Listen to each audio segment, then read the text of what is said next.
శుభ్రం చేయాలి చేయాలి చేయాలి ముఖం కూడా శుభ్రం చేయాలి చేయాలి చేయాలి చేతుల కాళ్ళు శుభ్రం చేయాలి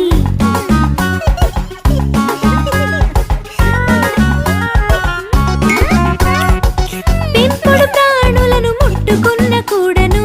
చేతులను మనం శుభ్రం చేయాలి కొంచెం సేపు నువ్వు ఆడుకున్నా సరే కాళ్ళు చేతులను శుభ్రం చేసుకోవాలి చేయాలి చేయాలి చేతుల కాళ్ళు శుభ్రం చేయాలి